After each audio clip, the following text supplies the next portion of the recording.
Bonsoir à tous et bonsoir à toutes. Comme promis, la deuxième vidéo concernant, deuxième partie on va dire concernant cet avion mythique de la Première Guerre mondiale qui était le Sopwith F1 Camel, qui a été développé par Herbert Smith parce qu'il cherchait à créer un appareil plus puissant et plus agile et le résultat donc c'est qu'il effectua son premier vol fin 1916. C'était pour remplacer son prédécesseur, un avion qu'on appelait le Pup. Voilà, il était agile et apprécié, mais il manquait de puissance pour affronter efficacement les chasseurs allemands Albatros. Voilà, alors on va passer quelques petits détails parce que il y a beaucoup de choses à dire sur cet avion. Il avait tout qui était avancé vers l'avant, donc le poids du moteur, les mitrailleuses et puis les réservoirs, voilà. Euh, cette caractéristique de conception donc confère au Camel une maniabilité exceptionnelle, notamment en virage à droite qui pouvait exécuter beaucoup plus serré donc, que ses adversaires. Cependant, cette même répartition de poids le rendait notoirement délicat à piloter. Alors il y avait sujet au décrochage, il était exigeant, d'accord, une attention constante de la part du pilote. Les virages à gauche étaient nettement plus larges et moins contrôlés, et une particularité que les pilotes novices trouvaient souvent difficile, donc entraînant de nombreux loopings et accidents pendant l'entraînement. Donc, vous voyez, c'est quand même pas un avion qui était facile à piloter, mais néanmoins, quand on regarde l'intérieur, quand même, c'était quand même assez bien avancé pour l'époque. Enfin, pour ma part, c'est vraiment le début de l'aviation. Et moi, j'admire tous ces gens, tous ces combattants, là, tous ces guerriers, je vais les appeler comme ça. Vous ne vous rendez pas compte qu'ils se lançaient avec cette machine-là parce qu'il n'y a pas de volet, il n'y a pas de frein et il n'y a pas de roulette arrière. Et on peut constater, c'est que des patins. On a devant un réservoir principal et un réservoir auxiliaire. Le réservoir principal, il faut le maintenir sous une certaine pression, qui est exprimée en P ici. Et le réservoir auxiliaire, lui, était donc pour la gravité. Alors, je me souviens plus des contenances. Ah oui, le principal, il faisait 98 litres, soit 26 gallons. Et l'auxiliaire, il faisait 22,7 litres, soit je ne sais plus combien de gallons. Je ne sais plus ce que j'ai marqué. Je ne sais pas, j'ai pas fait la conversion, mais bon, on s'en fout. Alors, il avait une autonomie de 300 miles à peu près, ce qui est déjà pas mal, et il pouvait aller jusqu'à 10 000 pieds en 10 minutes. Bon, voilà, hein, c'était quand même quelque chose. Hein. Voilà, il faut faire très attention. Cet avion au roulage n'est pas facile du tout, et je vais vous montrer ce qu'ils expliquent eux dans leur manuel, comment configurer X-Plane 12 pour cet avion. Voilà, donc le Camel, il était propulsé par divers moteurs rotatifs.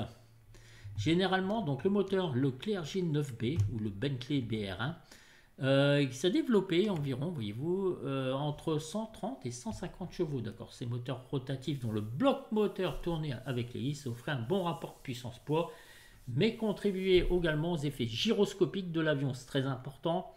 Voilà, influençant encore davantage ses caractéristiques. D'accord, l'armement se composait de mitrailleuses Vickers, voilà, synchronisées, alors tirées vers l'avant, à travers l'arc de l'hélice. Truc de fou quand même.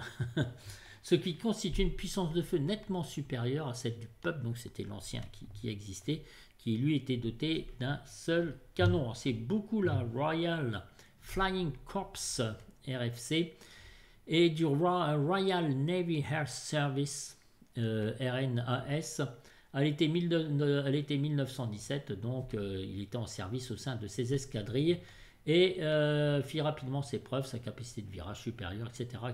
Donc voilà, donc c'était un très bon avion visiblement.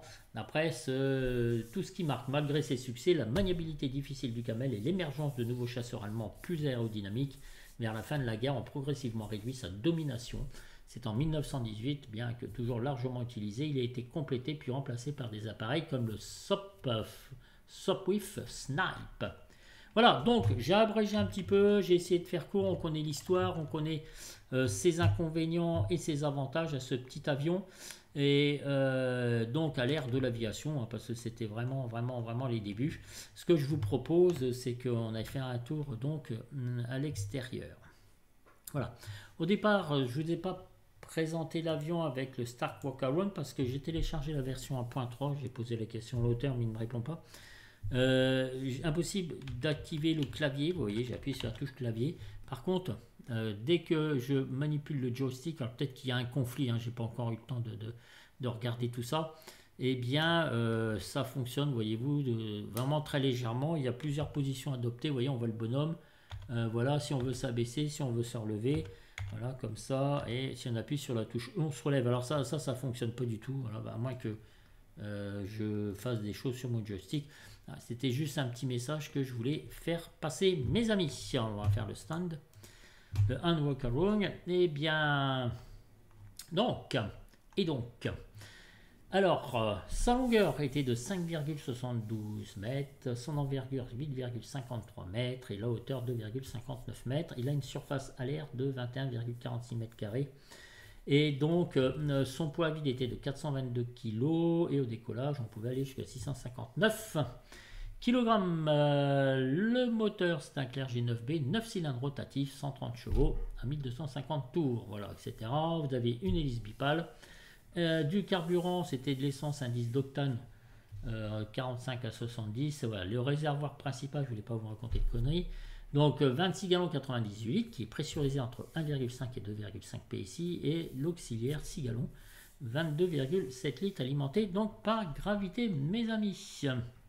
Alors au niveau des performances, on a une VS de 44 mph, VY de 69 mph, donc ça fait 60 nœuds, et une VNE à 117 mph, ça fait 102 nœuds. Déjà, c'était déjà bien, hein, pour l'époque, franchement. La finesse, 61 nœuds, mes amis. Plafond de service, 19 000 pieds. Je vous ai raconté une connerie tout à l'heure, je vous ai dit 10 000 pieds, mais c'était 19 000 pieds. Une autonomie de 300 miles, voilà. Ah non, je vais pas raconter de bêtises, il a 10 minutes pour atteindre 10 000 pieds. Alors 19 000 pieds, soit en crevé, ou je sais pas, j'en sais rien, parce que c'était impossible à pressuriser. Vous l'avez bien compris. Voilà, mes amis. Donc, on a ici l'indicateur de cap. Juste en dessous, on a les RPM. On a ici l'airspeed, donc qui est en miles par heure. La pressurisation donc du réservoir principal. Ici, vous avez une purge. Là, vous avez l'horloge. Ici, vous avez un style de baromètre. D'accord. Là, vous avez les magnétos, le niveau d'huile. Le niveau d'essence, ici vous avez la sélection de vos réservoirs, vous avez la richesse et ici le throttle, le manche à balai, hein, voilà. Alors quelque chose de très important ici, vous allez mapper une touche qui sert à diminuer la puissance donc du moteur. Pourquoi? Parce que il n'y a pas de frein. Je vous conseille très vivement de la mapper, tout ça simplement pour vous dire que quand vous êtes en finale ou quand vous êtes proche d'arriver sur la piste, enfin sur la piste une fois atterri, vous pouvez activer cette touche, c'est impératif, sinon on ne s'arrête pas. Il n'y a pas de frein, pas de volet. Voilà. Autant le dire, mais dès que vous la relâchez au bon moment, le moteur repart. Sauf si vous la laissez actionner tout le temps, eh bien mes amis, le moteur va s'arrêter. Voilà, ici on a nos mitrailleuses donc Vickers. Ici vous avez la lunette pour visionner vos tirs. Je vous conseille très largement au moment de l'atterrissage, c'est d'arrêter cette vue parce que comment dire, ça peut vous faire loucher. Vous arrivez en finale sur la piste, alors déjà qu'il n'est pas facile, mais alors si vous louchez en même temps, ça va pas être facile. Vous avez ici les settings, les Roger Assistance et les guns armés. Alors les guns armés, armed, hein, vous avez marqué ici inopérant, et quand vous cliquez dessus, et bien évidemment ça va tirer, voyez-vous. Alors ici donc c'est pour couper l'allumage, enfin pas l'allumage, mais c'est pour réduire la puissance du moteur, et ici c'est pour activer les machine guns. Alors vous pouvez mapper vos touches aussi là en appuyant sur la touche espace. Voilà, donc ça fonctionne bien. Là c'est votre lunette de visée. Pour l'instant on va la laisser comme ça, quoique je peux la laisser comme ça. Voilà mes amis. Alors vous pouvez effectuer les commandes personnalisées. Ici vous avez alors ça une conception habitable, donc parce que c'est très difficile de se repérer avec cet avion, honnêtement je vais vous le dire. Donc on peut utiliser ça, mais on utilise aussi généralement la carte d'X-Plane, et ici vous pouvez mettre un style de communication radio. Ici c'est une purge d'air. Alors la petite ventilation que vous voyez là, c'est au fur et à mesure que vous allez voler donc avec l'avion, ça va maintenir la pression qui est juste ici, qui doit être maintenue entre 1,5 et 2,5 ou 2,6 PSI, je ne sais plus. Voilà, ici vous avez donc votre bille, hein, ça c'est monnaie courant. Et ça existait déjà, moi je trouve ça vraiment fabuleux. Et ce que j'aime bien, regardez donc, dites donc, c'est le petit panier en osier. Et c'est pas beau ça, mes amis. Oula, qu'est-ce que j'ai fait? Oh, pilote il est apparu, non? C'est ça? Ouais. Alors, le pilote il apparaît au moment où, en fonction de la masse, du poids du pilote. Alors, au niveau du poids du pilote, vous faites comme d'habitude, voyez-vous, il n'y a rien pour remplir, c'est régler masse et centrage, comme vous voyez, mais un conseil qui donne ici, vous barrez là, vous barrez, et vous positionnez ici votre fuel directement ici. Voyez-vous, alors je vais rester quand même dans le centre de gravité. Ici, délai d'efficacité de délivrage au sol, j'ai mis 0 minutes. Je ne sais même pas à quoi ça correspond. Vous voyez, là, on a le droit à 2h25 de vol. Vous faites OK et vous appliquez les changements. Voilà, quand je vous ai dit aussi, dans leur manuel d'utilisation, si vous voulez l'aider, le diriger sans aucun problème, le modèle de vol par image, il faut le mettre à 5. Je vais aller dans joystick, régler la sensibilité. Ici, vous vous mettez à 25%. Voilà. Donc, c'est assez important parce que moi, j'ai un joystick court. Donc, c'est T16000M. Donc, ils disent pour les joysticks courts, eh bien, vous mettez à 25%. Mais si vous avez un joystick long, eh bien, vous mettez largement à 0%. Alors, je sais aussi qu'il y a autre chose. C'est au début, voilà, donc j'ai fait ça, ok, ça c'est fait. Là c'est pour les sons, vous mettez tout à fond et puis c'est tout en fait. Donc eh bien on va démarrer notre avion. Alors on peut constater si vous faites ok, là ok, voilà, et vous mettez aussi l'assistance qui est juste ici. Voilà, voilà mes amis, on constate aussi qu'on a les cônes, voyez-vous, avec lesquels on peut enlever, donc une fois qu'on va décoller avec l'avion. Allez, on a fait notre Golden Dark, mes amis, on va gonfler à 1,5, 2,5 PSI. Voilà, je vous montre un petit peu ce que j'ai fait avant. Alors, cette vidéo va certainement pas avoir du succès, ce dont je ne doute pas. Ah, déjà la première, c'est nul. Mais je m'en fous, moi je m'éclate. Voilà, donc ça c'est gonflé. Ok mes amis, on va mettre les magnétos. Alors j'ai baissé bien le son parce qu'on va mettre la richesse, vous voyez ici. On va mettre le trottoir, on va sélectionner le réservoir principal. Ok, alors je teste quand même mes commandes, hein, parce que je me dois de le faire quand même. Parce que surtout avec ces trucs-là, c'est pas ce qu'il y a de forcément gêne. Voilà. Qu'est-ce que je voulais vous dire? Oui, donc j'ai bien laissé les cales et tout, nickel, chrome. Oui, alors aussi... c'est où ça? Clavier. Je vais taper ici blip. Voilà, engine blip switch. D'accord, j'ai mis la touche Q. Voilà, vous tapez ça. Ça, c'est pour réduire la puissance donc du moteur, voyez-vous. Et ça, c'est très très très important. Donc, ils disent que c'est un interrupteur sur la poignée de commande. Donc, on a vu. Alors, l'interrupteur sur la poignée de commande, c'est bien celui que je vous ai dit. Vous voyez. Alors, je ne vais pas appuyer sur la touche Q parce que ça peut perturber peut-être le démarrage. Coupe temporairement l'allumage, d'accord, ce qui augmente la traînée due à l'effet mouliné du moteur. Il peut être utilisé en descente finale ou pendant le roulage pour réduire efficacement la vitesse, d'accord, ou pendant le roulage, ok. Car le stop-with Camel n'a ni frein ni volet, d'accord, donc cette touche-là, elle est très importante. Alors, je voudrais peut-être raconter une bêtise. Oui, ça coupe temporairement l'allumage, voilà, mais pas complètement, ok. Donc c'est cette touche-là, elle est très importante. Le niveau de fuel, il est bon. Ok, bah mes amis, mes amours, mes emmerdes, on va démarrer le moteur.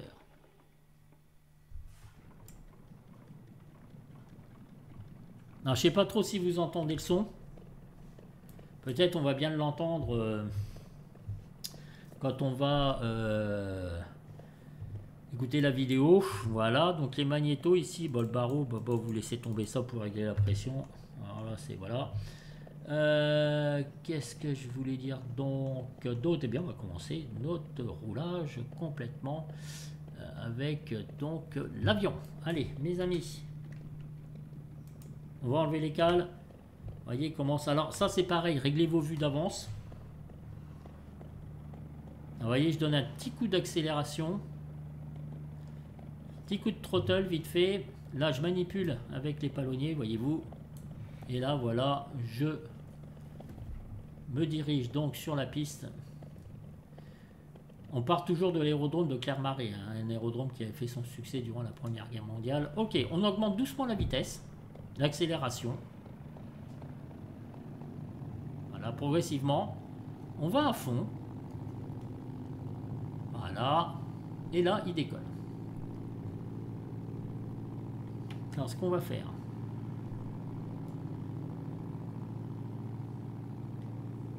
Voyez-vous?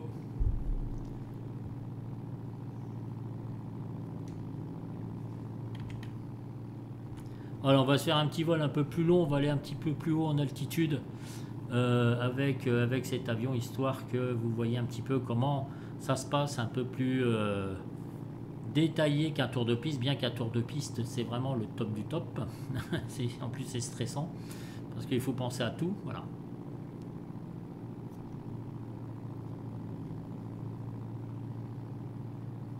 Donc on va baisser un petit peu. Voilà, j'ai mis la touche 8, attention, voyez-vous, on est à 70 mph. Alors ça demande une concentration, comment dire, permanente. Voilà.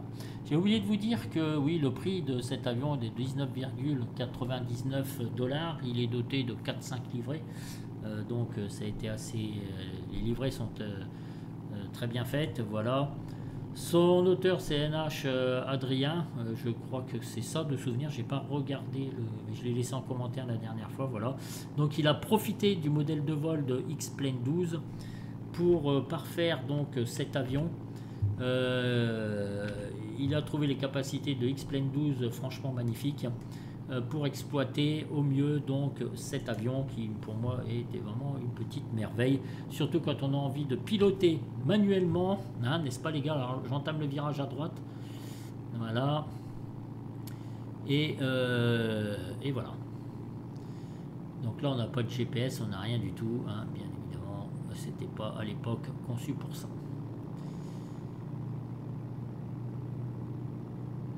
Moi, je suis toujours en admiration devant tous ces gens-là qui combattaient comme ça. Alors, on peut essayer de...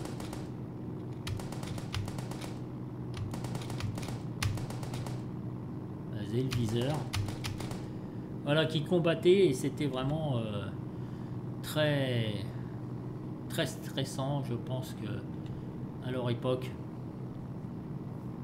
Voilà, on voit donc le baromètre, enfin l'altimètre, je sais pas comment ça s'appelait, il faut que je regarde le manuel d'utilisation. Enfin, vous m'avez compris, là on est en train, on est à 1000 pieds très exactement, donc on continue et là on voit bien notre hélice qui elle continue de fonctionner pour maintenir la pression donc sur le fuel tank. Allez, on va commencer à monter un petit peu. Il n'y a pas de comment dire, de vitesse verticale, il n'y a rien du tout pour contrôler, c'est un peu la bonne franquette, hein. Moi quand je regarde plus mon, comment dire, ma vitesse, je sais à peu près à combien je monte. Enfin, j'ai pas le taux, mais je sais que c'est à peu près stabilisé, voilà. C'est quand même pas facile, vous voyez, même quand je fais les vues extérieures, il faut savoir que vous pouvez vite être déstabilisé. Vous voyez, l'avion peut partir un petit peu n'importe où, voilà, et n'importe comment quand vous faites des vues comme ça, bien que ce soit des vues magnifiques. X-Plane 12, alors je suis en bêta 5 au fait, hein, sur X-Plane 12, voilà, là on voit bien l'hélice, voyez-vous, qui tourne normalement. Alors là, j'ai monté un petit peu, vous voyez, on perd trop en vitesse, attention de ne pas décrocher. Il disait hein, que ça allait super vite les décrochages, donc allez, on va maintenir 80-70 miles, enfin 70 miles, 70 mph. Alors nous allons atteindre les 3000 pieds, mes amis.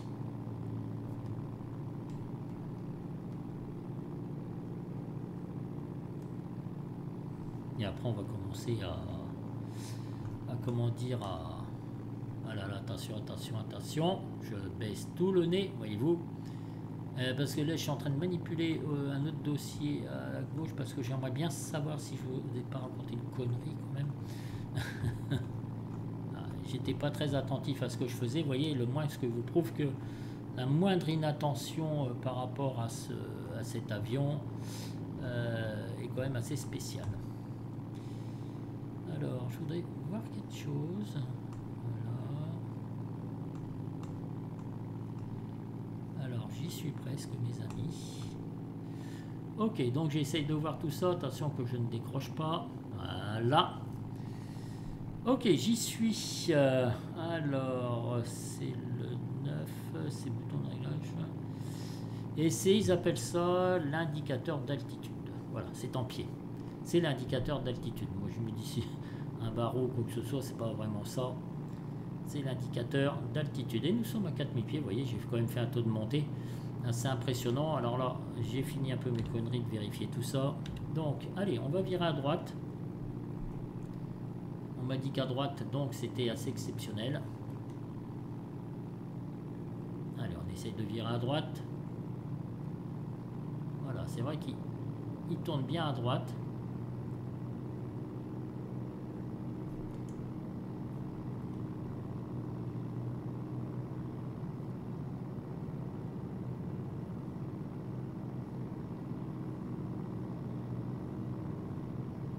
Et j'ai quand même une inclinaison assez conséquente. Voilà.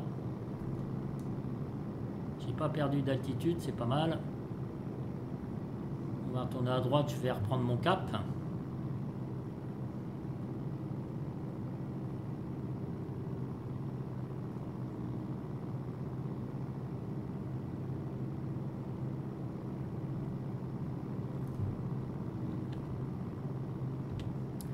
Voilà, donc on a fait un tour complet, un virage assez serré. On va essayer maintenant de se maintenir en palier. Alors on regarde un peu l'altitude. J'ai perdu ouais, peut-être 500 pieds à peu près. Voilà, je vais remonter un peu. On va essayer de se faire un petit palier, tranquillou mes amis.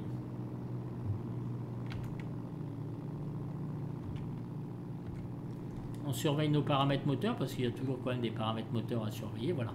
Allez, on va essayer de se faire le vol en palier. Donc on règle notre assiette. Hein. L'aviation c'est toujours la même chose. Voilà. Alors je vais essayer de voir comme ça à peu près à 1,5 doigt de la lunette. Normalement je devrais maintenir mon assiette. Et je vais réduire un tout petit peu la puissance. Pour essayer de se stabiliser en vol palier. Oula. Attention, pas trop réduire non plus. Je regarde, je suis environ à 3800 pieds à peu près. Voilà, je regarde ma vitesse. On est à 100 miles par heure. J'ai dit 1,5 doigt par rapport à la lunette, par rapport à l'horizon. Hein. Je règle l'assiette. Hein. Alors, qu'est-ce que ça donne? Je suis à 3500. J'essaie de me caler, mes amis. Hein. En gardant le bon cap parce que là je me dirige pas vraiment où je voulais parce que j'ai eu un petit décalage. Donc on va essayer, on va tenter le virage à gauche très doucement. Alors je sais pas si c'est bien simulé dans X-Plane 12 le virage à gauche pour tester donc l'avion. Bon, je vais pas franco non plus mes amis. Hein. Ok, je suis à 90 miles par heure à peu près. J'essaie de maintenir mon cap.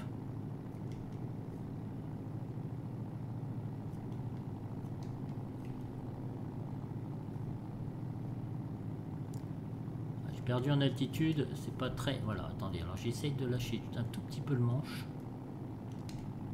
Voilà, donc ça me semble pas mal. Alors je fais ce que je peux les gars, hein. Je suis à 3000 pieds, j'étais à 4000 au départ, donc c'est pas bien ce que j'ai fait. J'aurais dû franchement maintenir mon altitude, mais franchement, regardez, alors je lâche le manche. Voilà, c'est pas trop mal. Je suis obligé de maintenir un petit peu de pied ou quoi que ce soit pour que l'avion maintienne sa trajectoire. Voyez-vous. Voilà, là c'est un petit peu plus à l'aise, on a moins de pression sur le manche, tout ça, donc c'est pas trop mal. Néanmoins, je garde la main, sur le throttle bien évidemment et sur le manche. D'habitude en palier vous faites pas ça, mais votre avion je sens tellement à peu près assez instable et à tout moment partir en vrille si on fait pas gaffe. Voilà, donc 90. Pourquoi j'ai perdu en altitude? C'est pas compliqué parce que ma vitesse elle n'était pas comme ça quand j'ai voulu me maintenir donc en palier. Voilà, donc là je lâche quasiment le manche. Voyez-vous, il est quand même beaucoup plus stable.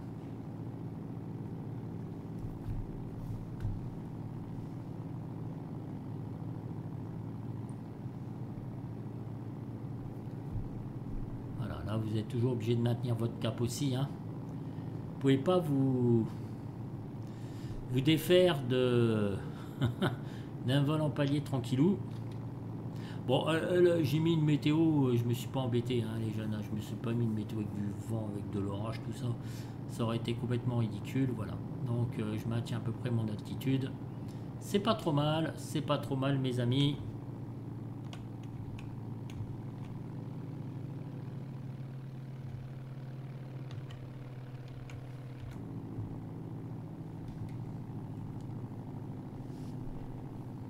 Vous voyez à quel point il est sensible, hein. Diriger, alors sur Calais est juste en face.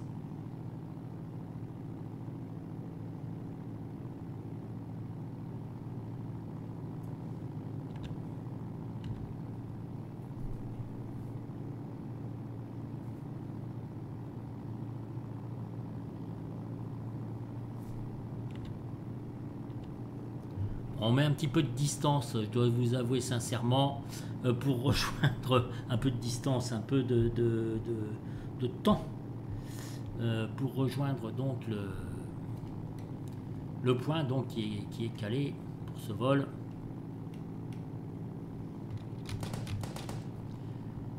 Ok, allez, on va pousser un peu les gaz, on va voir un petit peu ce qu'il a dans le ventre. On va piquer.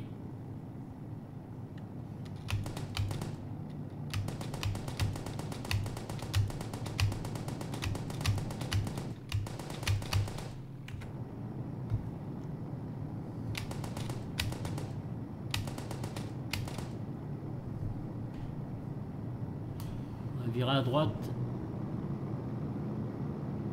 on remet la puissance. Je me demande comment il se comportait au niveau combat. Là on vire à gauche, on vire à droite, on va reprendre en altitude. C'était pas puissant quand même, hein. Mais pour l'époque je pense que ça devait être très bien, hein. Voilà, on va reprendre notre altitude tranquillou.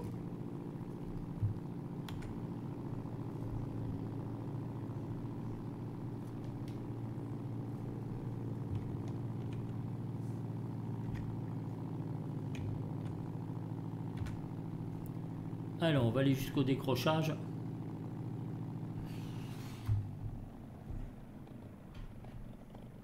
Voilà, on décroche.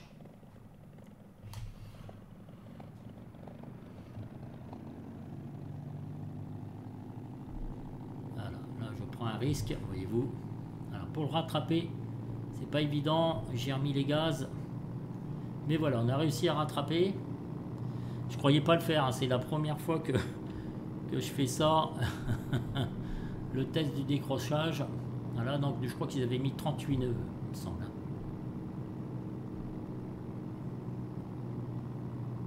Donc on a réussi à rattraper, c'est déjà bien. J'ai toujours ma pression, hein, parce que j'ai fait un peu le con là. Ok, l'hélice elle tourne toujours. Alors il faut savoir que si vous avez plus assez de pression, il faut regonfler, je pense. Je sais pas, j'ai jamais essayé. Est-ce que je peux le faire, regonfler?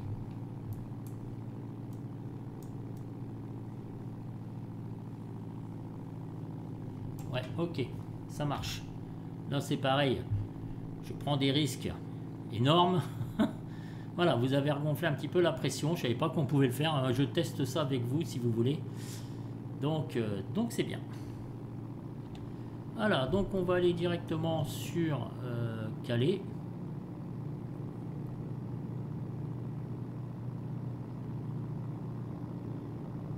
Ça m'a mis de pied.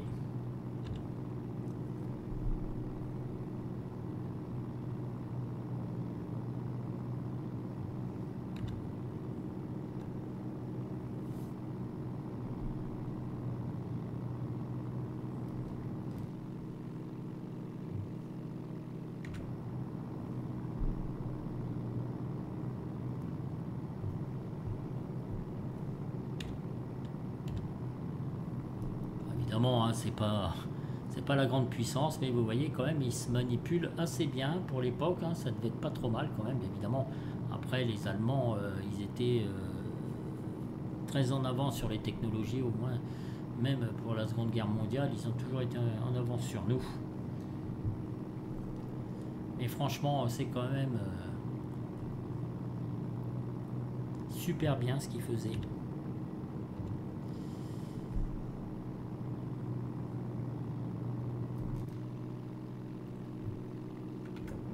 Avec un courage pour moi donc extraordinaire. Je suis passionné de Première Guerre mondiale et aussi de Seconde Guerre mondiale, hein, parce que je trouvais que c'était vraiment des hommes extraordinaires avec plein de courage.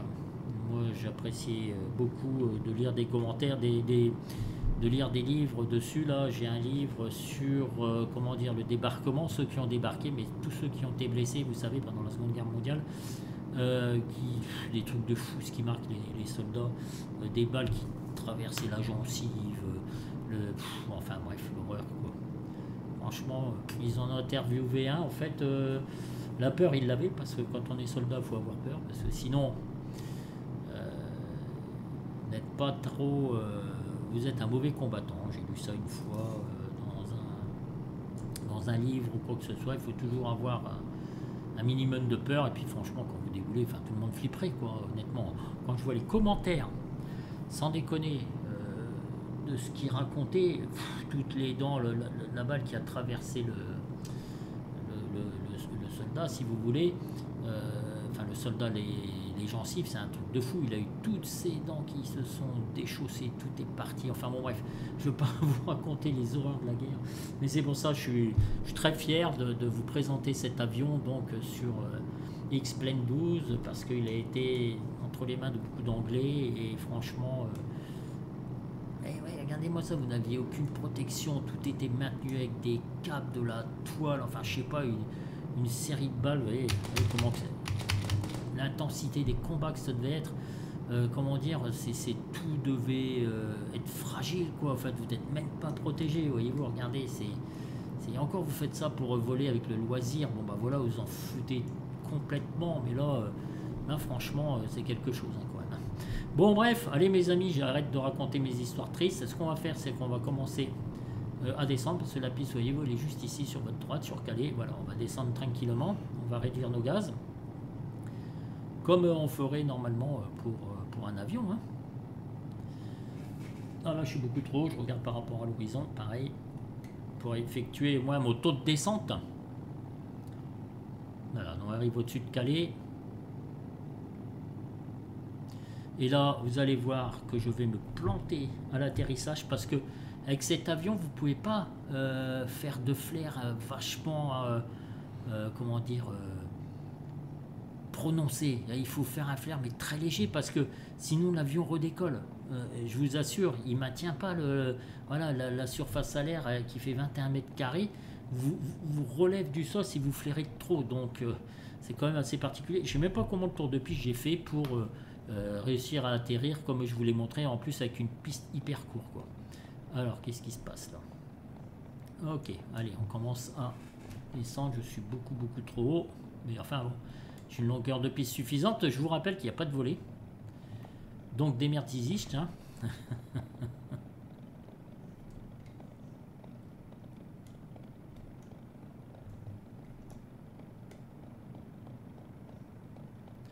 Bon, par contre, X-Plane, c'est pas terrible hein, quand même avec au niveau des villages, des villes, tout ça, des maisons. Bon, voilà. Bon, là, je fais une finale assez courte, mes amis. Hein, donc, la vitesse est beaucoup trop élevée. Donc, je vais me ramasser la tronche, mais ça, c'est bien fait pour moi.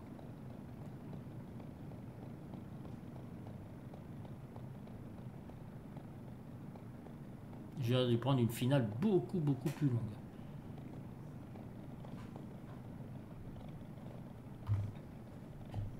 Ah, ce qui peut vous faire loucher, comme je vous disais, j'ai oublié de...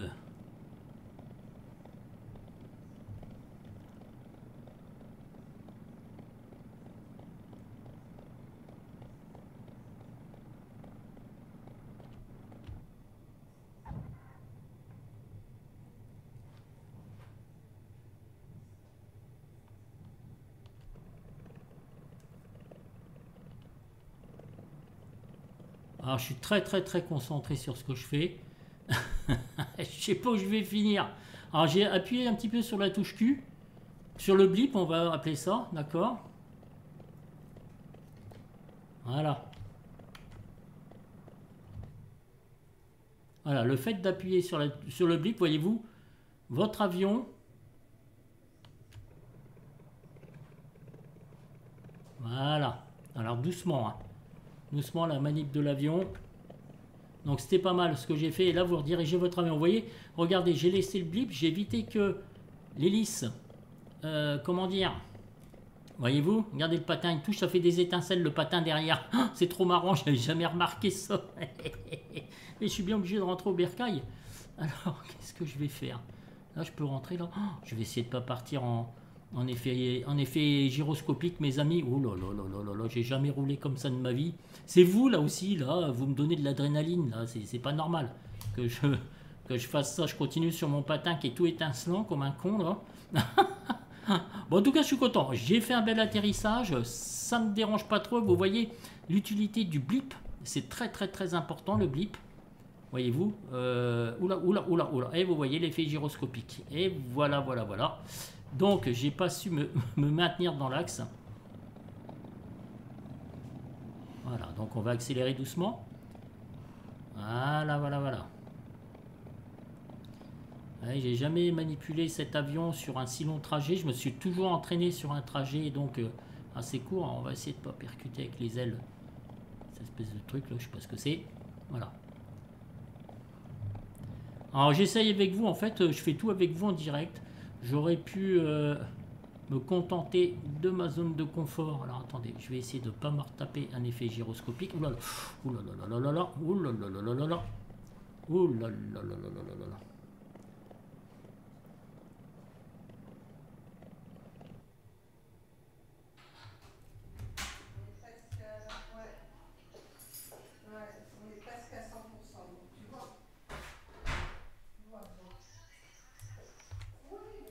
Et voilà la fin de la vidéo, mes amis. On arrête les magnétos. Et voilà.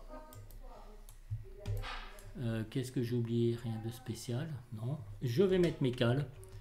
Et je vous dis à ciao, ciao. J'espère que cette vidéo vous aura plu. J'ai pris 2 petits risques. Mais c'est assez sympa. Excusez-moi pour le baromètre. C'est pas un baromètre. Hein, c'est un indicateur d'altitude, là, tout simplement, comme un con. Je me suis planté à ce niveau-là. J'espère que cette vidéo vous aura fait plaisir. Un petit peu longue, certes. Mais là, je vous ai dévoilé tout sur cet avion magnifique et sur ces gens extraordinaires que j'admire énormément. Voilà, on a fait un beau décollage, on a fait un bel atterrissage pour moi, on a vu les petites étincelles du patin et voilà, nous revoilà repartis pour une nouvelle vidéo. Je vous dis ciao ciao et à bientôt.